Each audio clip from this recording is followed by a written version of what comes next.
పట్టణంలోని కొండవీడు ఈఎన్టీ ఆసుపత్రిలో ఏఓఐ పల్నాడు ఆధ్వర్యంలో 4 రోజుల పాటు నిర్వహించే హ్యాండ్స్ ఆన్ లైవ్ సర్జరీ శిక్షణ తరగతులు ఘనంగా ప్రారంభమయ్యాయి. ఈ కార్యక్రమానికి ముఖ్య అతిథిగా విచ్చేసిన స్థానిక శాసనసభ్యులు డాక్టర్ చదల్వాడ అరవింద్ బాబు వర్క్ షాప్ను ప్రారంభించి మాట్లాడుతూ నర్సరావుపేట పట్టణం వైద్య రంగంలో ఎంతో ముందంజలో ఉందని, చుట్టుప్రక్కల 4-5 జిల్లాల నుంచే కాకుండా హైదరాబాద్, బెంగళూరు తదితర మెట్రో నగరాల నుండి కూడా రోగులు ఇక్కడికి వైద్యం కోసం వస్తున్నారని పేర్కొన్నారు. ప్రభుత్వ ఉచిత బస్సు పథకం ద్వారా చాలామంది పేషెంట్లు నష్టపడి ఎత్తుకుంటూ వస్తున్నారు. అందుకు ప్రభుత్వం ధన్యవాదాలు చెప్పాలి. అదేవిధంగా ఎన్టీఆర్ వైద్య సేవ ద్వారా ఆరోగ్యశ్రీ ట్రస్ట్ కానీ లేకపోతే డిస్ట్రిక్ట్ కోఆర్డినేటర్ చంద్రశేఖర్ కానీ కోఆపరేట్ చేయడం వల్ల ఎక్కువ ఆపరేషన్ చేయగలుగుతున్నాము. ఉచితంగా చేస్తాము కానీ ఆ ట్రస్ట్ ద్వారా మనం ఎక్కువ సేవ చేయగలుగుతున్నాము. అందుకు ప్రభుత్వానికి ధన్యవాదాలు చెప్పుకోవాలి.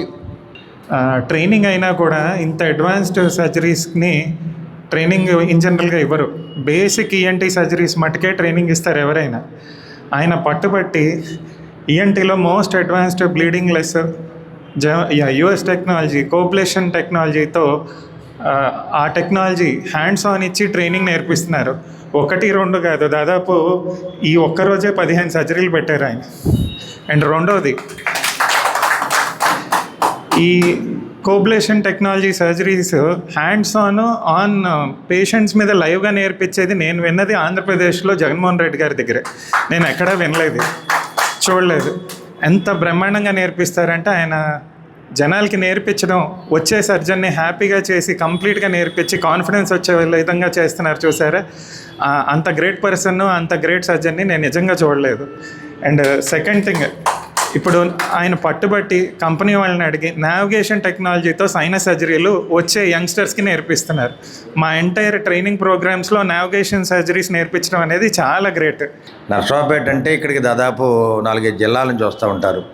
మహబూబ్ నగర్, నల్గొండ, మిర్యాలగూడెం, కృష్ణా జిల్లా, ప్రకాశం, నర్సరావుపేట, అదేవిధంగా గుంటూరు జిల్లా నుంచి వస్తూ ఉంటారు. ఎక్కువ మంది ఇక్కడికి రావడానికి కారణం ఏంటంటే బెంగళూరు నుంచి కూడా వస్తారు. పేద ప్రజలందరూ కూడా ఇక్కడ బెంగళూరులో ఆపరేషన్ 3 లక్షలు అంటే ఇక్కడికి వస్తే 30,000, 60,000 అయిపోద్ది. మరి ఆ విధంగా అతి తక్కువ ఖర్చుతోటి ఇక్కడ వైద్యాన్ని అందించిన డాక్టర్లు అందరూ కూడా దాదాపు 300 మంది డాక్టర్లు ఇక్కడ ప్రాక్టీస్ చేస్తూ ఉన్నారు. అదే జిల్లా హాస్పిటల్ ఉంది, ఏరియా హాస్పిటల్ ఉంది. అదేవిధంగా ఎన్నో విధాల పేద ప్రజలందరూ కూడా ఎంతో సహాయం చేస్తూ ఉంటారు.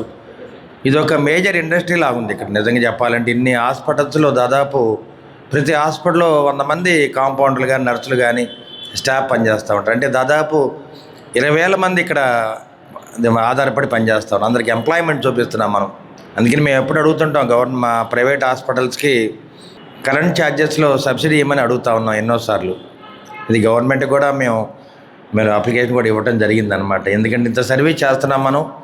ఇండస్ట్రీస్కి సబ్సిడీ ఇస్తున్నారు, అదేవిధంగా హాస్పిటల్ కూడా సబ్సిడీ ఇవ్వండి, మారిటోరియం ఇవ్వండి.